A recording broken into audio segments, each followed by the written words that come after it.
Welcome to the Deep Dive, where we take a stack of your sources, articles, research papers, historical documents, and distill them into the most potent nuggets of knowledge. Today, we are taking a, well, surprisingly deep plunge into history.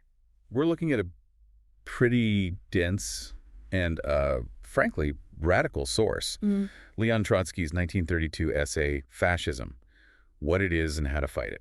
It's definitely not your standard reading for a modern political analysis, but, analysts keep coming back to it when they look at authoritarian populist trends in the 21st century. Right. Trotsky wrote it as a kind of warning checklist. He was watching Mussolini in Italy, Hitler in Germany, and he was trying to identify the underlying social and political diseases, really. Look, the things that make a society vulnerable before it's too late. Exactly, before it actually takes power. So our mission today isn't to say history is just repeating itself. We know it never does, not neatly. No. But we want to use Trotsky's framework to understand the architecture of potential instability. We're going to walk through his 5 conditions for the rise of fascism. And check them against recent American dynamics. Yeah, it's a way to understand why things almost fell apart, but maybe more importantly, where the hidden structural resilience in the U.S. actually is. That's the core tension right there. That's what we need to explore. The sources show the U.S. seems to have fulfilled a lot of the prerequisites, the fuel for the fire. But the final structure of the American government and society, it just proved far more resistant than his 1930s European examples. Okay, let's unpack this blueprint then. Yeah. And we have to start where all revolutionary thinkers start. The material conditions. Yeah. The economy. Exactly. Trotsky's first observation is all about the economic engine of discontent. Absolutely. His first necessary condition is a deep economic crisis that destabilizes and crushes the middle class. Okay. Trotsky's argument was that fascism doesn't just feed on the proletariat, it feasts on the insecurity of the bourgeoisie. So, insecure workers, struggling professionals, small business owners who feel abandoned by traditional capitalism. And if we look for the parallel in the U.S., the sources immediately point to that slow, kind of brutal erosion of the middle class that really started back in the late 1970s. It wasn't one sudden crash like the start of the Great Depression. No, it was more like 2 generations of sustained economic pressure. Exactly. I mean, you had decades where wages just stagnated or barely moved, while worker productivity was just exploding. People were working harder, but seeing none of the rewards. And the rewards were being concentrated overwhelmingly at the very top. This created this profound sense of unfairness, a structural instability that led millions to believe the American dream was, well, a lie. A lie reserved only for the elite. Right. And you can't talk about that erosion without pointing a finger directly at the 2008 financial crash. That was a huge accelerant. Oh, absolutely. It didn't just cause a recession. It cemented the idea that the system was fundamentally rigged. Right. I mean, think about the specifics of that crash for a moment. You had millions of foreclosures. Household wealth was just wiped out. Especially for younger generations and minority workers. Exactly. And crucially, the perception was that the banks got saved, while the homeowners were just left behind. Yeah. This created a huge, fertile pool of people who felt utterly betrayed, angry, and economically insecure.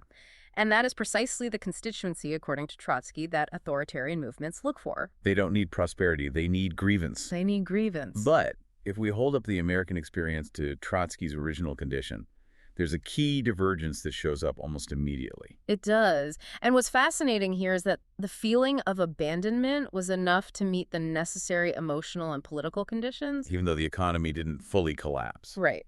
The U.S. economy, systemically, never fell into the kind of chaos that Weimar Germany faced in the 1930s. America was still a wealthy superpower with, resilient financial institutions. The insecurity was profound, but it wasn't existential in the same way. So economic pain created the constituency. But for Trotsky, that pain then had to break the political machine. Which leads right to his second point. His second condition: the decline in faith in democracy due to political paralysis. Yeah.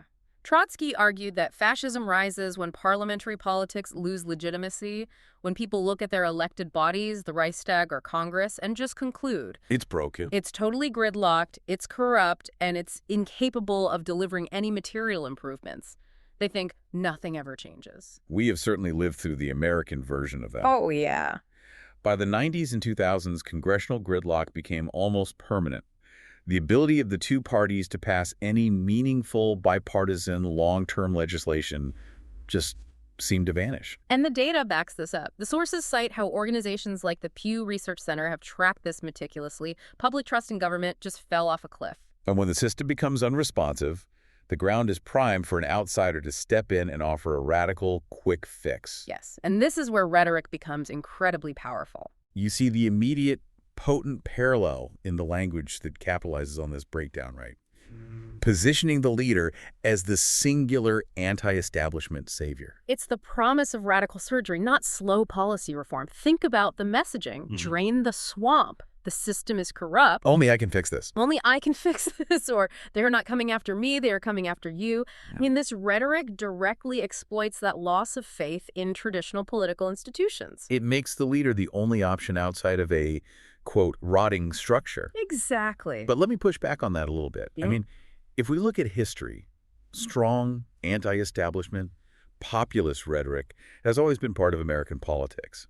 You've got Andrew Jackson, George Wallace. That's a crucial question. Is Trotsky's framework really useful here, or are we just seeing a more intense version of regular populism? Trotsky would distinguish between them based on the intensity of the political decay and the direction of the movement. He would say the rhetoric only becomes truly dangerous when the political class has failed so completely that there's no faith left in gradual change. When gridlock means nothing gets fixed. People start looking for a dictator. Even a temporary one, yeah, to just smash the machine. And yet, even here, the U.S. context proved resilient. It did.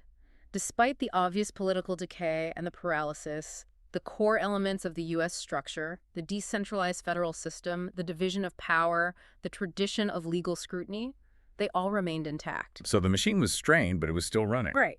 It prevented the total systemic failure that Trotsky saw in Europe. Which brings us to the third prerequisite, the psychological engine. This isn't just about economic frustration, it's about a unified force behind a leader. Right.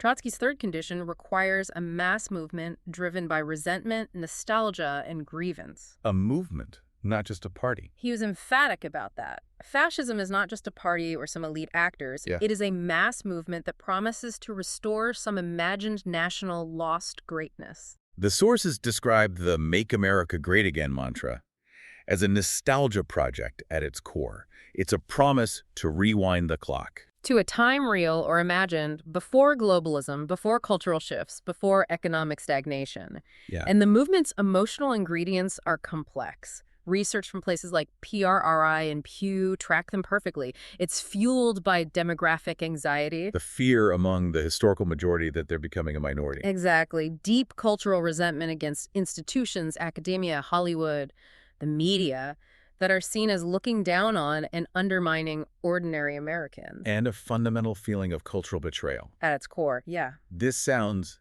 exactly like the kind of mobilized base Trotsky saw in the streets of Berlin. A massive constituency driven by grievance, feeling betrayed by traditional parties, and now uniting behind one charismatic figure. That's the chilling parallel. He would instantly recognize the emotional fuel. But the sources also highlight where the organizational structure diverges, fundamentally. Explain that crucial historical distinction for us.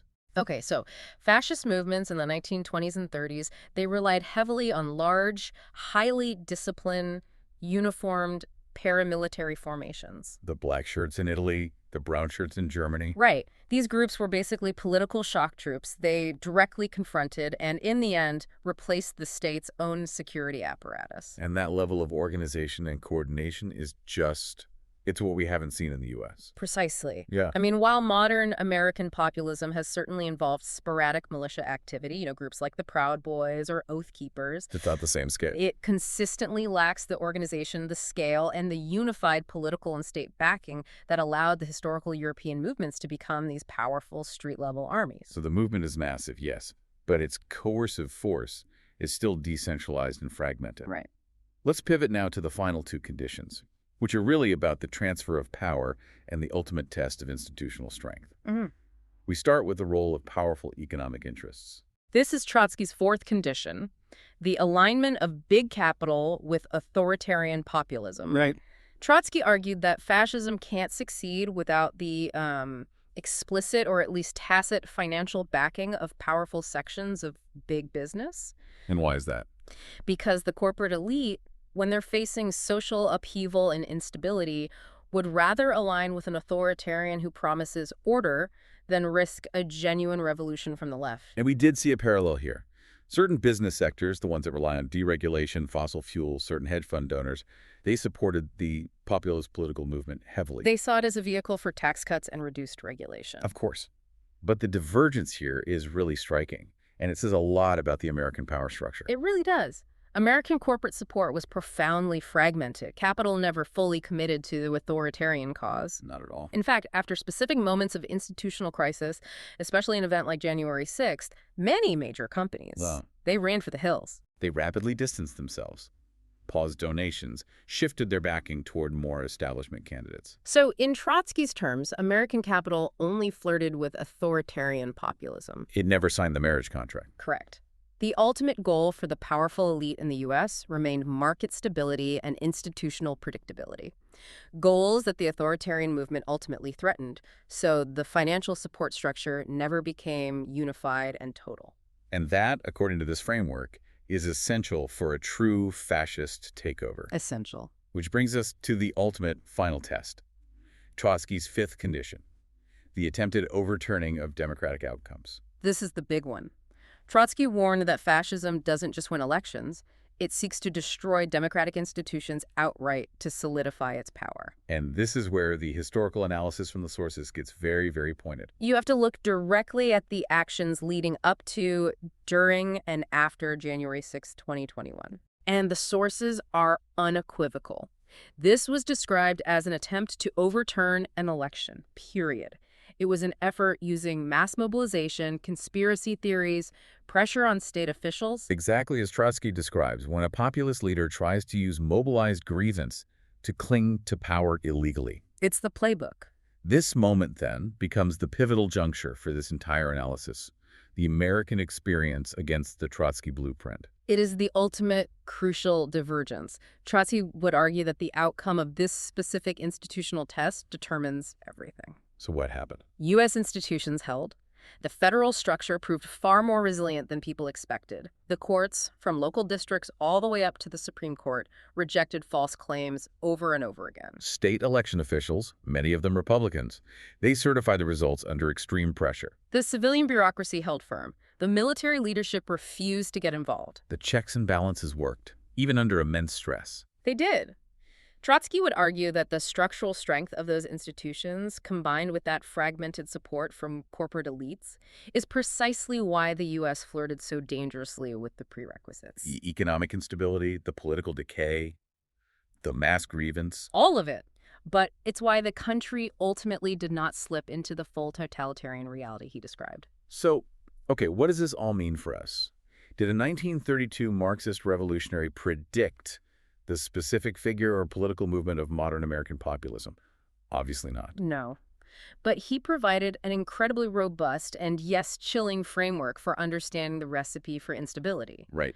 He showed us that unstable capitalism, democratic breakdown, and mass resentment are the necessary ingredients for this strain of authoritarian populism to flourish. So the framework is still incredibly useful for explaining the emotional engine, the economic insecurity, and how institutions start to erode before the final collapse. Yes, and where the framework breaks down, that's where we find the core of the resilience. The U.S. lacked a truly catastrophic economic crisis.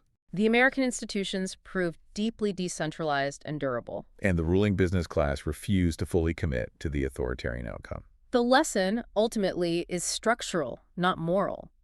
The source material emphasizes that Trotsky would argue that the way to prevent future instability is not just through moral outrage, though that's understandable. It's through material solutions. Exactly. That means focusing on the root causes of the fuel, rebuilding economic security, actively reducing the political alienation people feel. And giving voters a genuine, tangible stake in the success of democracy, not just once every 4 years, but in their everyday financial and working lives. This raises an important question for you to consider then. If reducing economic alienation and bolstering material security is the true preventative measure against these dangerous trends, how should we measure the success or failure of democracy outside of just election cycles? What specific structural economic solutions are currently being discussed or should be discussed that directly address the deep-seated insecurity that feeds these movements? a crucial thought for you to mull over as you encounter the news this week.